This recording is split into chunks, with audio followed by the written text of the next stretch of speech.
You open your pay stub. At the top is the money you earned. Then come the cuts. Federal income tax, Social Security, Medicare, maybe state tax too. By the time the money reaches your bank account, part of it is already gone. You worked for it. Your employer paid you. But before you could spend even $1, the government took its share. Today, almost every American expects this. It feels normal. It feels like it has always been this way. But it has not. For most of American history, your employer did not collect your federal income tax. People kept their full paycheck. If they owed taxes, they paid the government later, usually months later. So why did everything change? Why did employers become tax collectors? Why does your boss send money to Washington before giving the rest to you? And why did a rule created during a world war stay long after the war ended? The answer begins with a tax that almost nobody paid. In the early years of the United States, the federal government did not depend on income taxes. Most of its money came from customs duties. These were taxes on goods arriving from other countries. If a ship entered an American port carrying tea, cloth, or sugar, taxes were collected there. The system was simple. Most ordinary Americans never paid a federal income tax because there was no permanent federal income tax. That changed during the Civil War. The government needed enormous amounts of money. It created an income tax to help pay for the war. For the first time, many Americans paid taxes based on what they earned instead of what they bought. The government even tried withholding. Some taxes were taken before people received certain payments.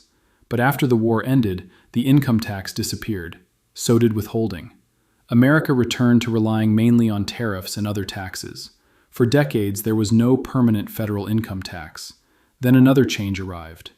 In 1913, Americans approved the 16th Amendment. This gave Congress clear authority to tax income. Soon afterward, a new federal income tax became law. But there was something very different about this system. Most workers still received their entire paycheck. If they owed income tax, they paid it themselves later, usually once each year. People had time to save the money, or spend it. That became a problem. Collecting taxes after the money had already been spent was not always easy. Some people forgot. Some could not afford the payment when it became due. Others simply failed to pay. Still, the system remained manageable. Why? Because very few people paid federal income tax. By the late 1930s, only a small share of workers owed federal income tax. For millions of families, the tax did not exist at all. Most people never saw an income tax line on their paycheck. Then the world changed. In 1939, war began in Europe. Germany invaded Poland. Britain and France entered the fighting. At first, the United States stayed out. But President Franklin Roosevelt knew America might not remain safe forever. The country began preparing. Factories received military orders. Shipyards expanded. Airplane production increased. Then came December 7, 1941. Japanese planes attacked Pearl Harbor. The United States entered the Second World War. The cost was almost impossible to imagine. America needed ships. It needed tanks. It needed guns. It needed trucks. It needed uniforms. It needed food for millions of soldiers. It needed factories that could work day and night. The federal government began spending money at a speed the country had never seen before. Borrowing helped. The government sold war bonds. Movie stars appeared in public to encourage people to buy them. Families placed small bond stamps into books. Children brought coins to school. Everyone was told they could help win the war. But bonds were still borrowed money. They would have to be repaid later. The government also needed taxes, and it needed much more than the small group of wealthy taxpayers could provide. In 1939, only about 5% of American workers paid federal income tax. That could not support a global war. Congress passed major tax increases. The Revenue Act of 1942 lowered the amount of income a person could earn before paying tax. It raised rates. It also created a new victory tax. Suddenly, federal income tax reached deep into the working population. Teachers paid it, factory workers paid it, office workers paid it, sales clerks paid it. People who had never dealt with an income tax return now had to understand one. The income tax had become a mass tax. That created a second problem. The old payment system was always behind. A worker earned money during one year. The tax on that money was usually paid during the next year. In peaceful times, the delay had been tolerated. During a war, it was dangerous. The government needed money now, not next spring. There was another danger. Millions of new taxpayers were not used to saving for a large tax bill. A family might earn money all year. They might use it for rent, food, heating, clothes, medical bills. Then tax time would arrive. The money might be gone. Congress could raise the tax, but a tax law meant little if the government could not collect the money. One man believed he had a solution. His name was Beardsley Rummel. Rummel was the treasurer of Macy's department store. He was also chairman of the Federal Reserve Bank of New York. He understood business, he understood payroll, and he understood the problem created by paying last year's tax with this year's money. Rummel proposed a pay-as-you-go system. The idea sounded simple. Taxes on this year's income should be paid from this year's income. Do not wait until next year. Take the money while the worker is being paid. But there was a trap. Suppose the new system started immediately. Workers would still owe tax on the money they earned last year. At the same time, money would be taken for the current year. They could be forced to pay 2 years of tax at once. For many families, that would be impossible. Rummel offered a bold answer. Forgive 1 year's tax. Move everyone forward. Start fresh. His idea became popular with taxpayers. It was much less popular inside the Treasury Department. Government officials worried about losing billions of dollars. They also worried that wealthy people might receive the biggest benefit. Congress argued over the problem for months. Everyone could see that the old system was failing, but nobody agreed on how much old tax should disappear. The debate became one of the biggest tax fights of the war. Some lawmakers wanted full forgiveness. Others wanted very little. The final answer was a compromise. On June 9, 1943, President Roosevelt signed the Current Tax Payment Act. The law moved the income tax onto a current payment system. For most taxpayers, 3/4 of 1 year's tax was canceled. Usually, the canceled amount was based on the smaller tax bill from 1942 or 1943. The remaining part could be paid over time. It was complicated, but the result was clear. America could move forward without forcing most workers to pay 2 full tax bills at once. Then came the part that changed every paycheck. Beginning in July of 1943, employers had to withhold federal income tax from wages. The worker earned the money. The employer calculated the tax. Part of the money went to the worker. Part went toward the worker's federal tax bill. The government no longer had to wait. It was paid as the worker was paid. For employers, this was a major change. A factory owner was no longer responsible only for wages. The company also had to follow tax tables. It had to study each worker's information. It had to keep records. It had to remove the correct amount. And it had to send that money to the government. Businesses had become part of the federal tax system. Payroll clerks now carried a serious responsibility. A mistake could affect hundreds or thousands of workers. Large companies could build departments to handle it. Small businesses had to find their own way. There were no modern computers. There was no payroll app. There was no button that completed everything in seconds. Calculations were done by hand. Numbers were typed onto paper.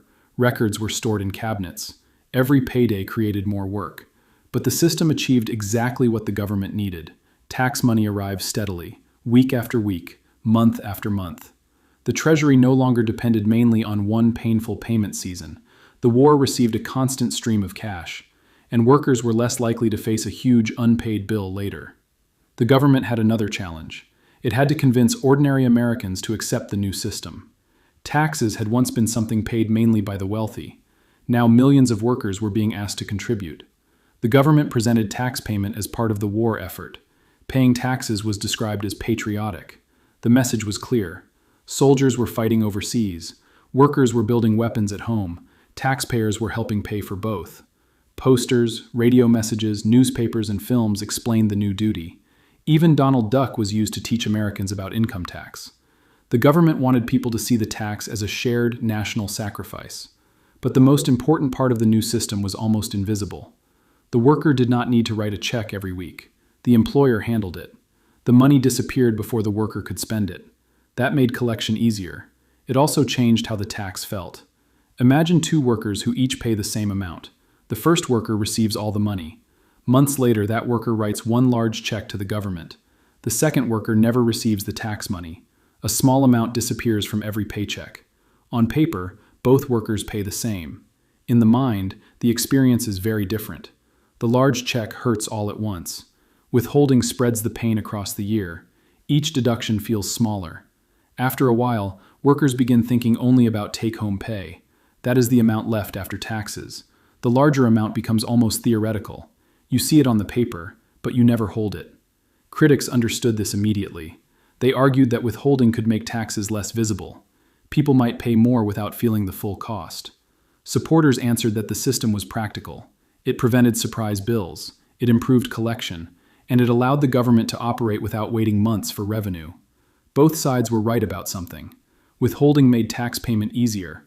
It also made tax payment easier to ignore. Then the war ended. Germany surrendered in May of 1945. Japan surrendered in August. Soldiers returned home. Factories stopped producing weapons. Families hoped life would return to normal. Many wartime rules disappeared. Rationing ended. Military production fell. But paycheck withholding stayed. There was no serious movement strong enough to remove it. The government depended on the steady money. Employers had already created systems around it. Workers had become familiar with smaller checks. Returning to one large yearly payment would have caused confusion and missed payments. The emergency system had become the normal system. That is how many permanent institutions begin. A crisis creates a problem. The government creates a solution. Businesses adapt. People adjust. Years pass. Soon, the solution no longer feels temporary. It feels natural. Withholding continued to grow. Today, the federal income tax is only one deduction many workers see. Social Security tax is also withheld. That system began before modern income tax withholding. It helps pay retirement, disability, and survivor benefits. Medicare tax is withheld too.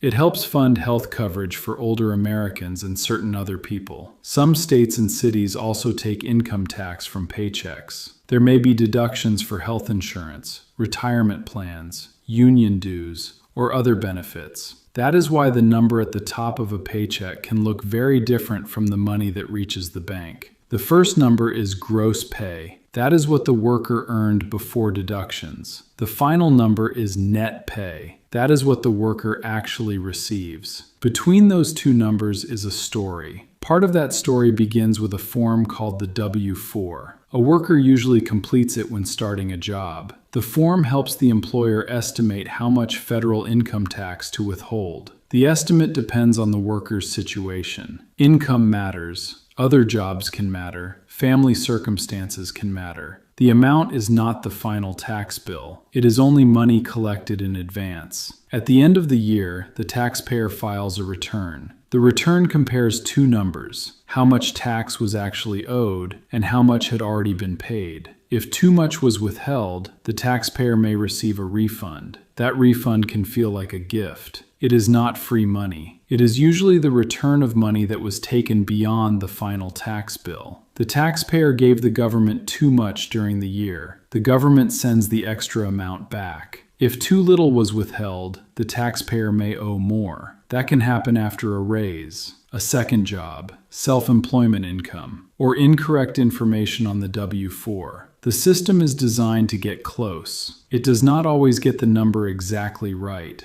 This creates a strange American tradition. Every year, millions of people hope for a large tax refund. They may use it to pay debt, repair a car, take a trip, or build savings. But a large refund also means the worker had less money in each paycheck during the year. Some people prefer that. They see withholding as forced saving. Others would rather keep more money each month. Neither choice changes the final tax by itself. It changes when the worker has access to the money. Technology has transformed the system. In 1943, payroll clerks used paper tables. Today, software calculates deductions almost instantly. Money moves electronically. Employers send wage information to the government. Workers receive digital statements. Tax returns can be filed online. But beneath all that technology, the basic design is still the same. The government does not wait for you to save the money. It collects the money while you earn it. That is why the system is so powerful. It does not depend entirely on memory. It does not depend entirely on self-control. It does not depend on every worker keeping enough cash for one large payment. Collection is built into the act of getting paid. For the government, that means reliable revenue. For the worker, it means fewer choices. The tax is removed before the money can be used for anything else. More than 80 years have passed since the current Tax Payment Act. The war that created the system is now history. The factories are different. The paychecks are different. The technology is different. But the order remains the same. First, you earn the money. Then the tax is calculated. Then you receive what is left. That order was not created because it was the only possible way to collect income tax. It was created because America faced an emergency. The government needed more taxpayers. It needed money faster. And it needed a system that ordinary families could not easily fall behind on. Withholding solved all three problems. It turned the income tax from a yearly event into a part of everyday work. It placed employers between workers and the government. And it made the federal government the first destination for part of every paycheck. So the next time you look at your pay stub, do not look only at the final number. Look at the lines above it. Those lines are more than calculations. They are the remains of a wartime decision. A decision made when ships were being built, when factories were running through the night, when millions of soldiers were overseas, and when Washington could no longer afford to wait until the following year. Before 1943, most workers received their money first. The government waited. After 1943, the order was reversed. The government was paid as the worker was paid. The war ended. The system did not. And that is why, even now, the government gets paid before you.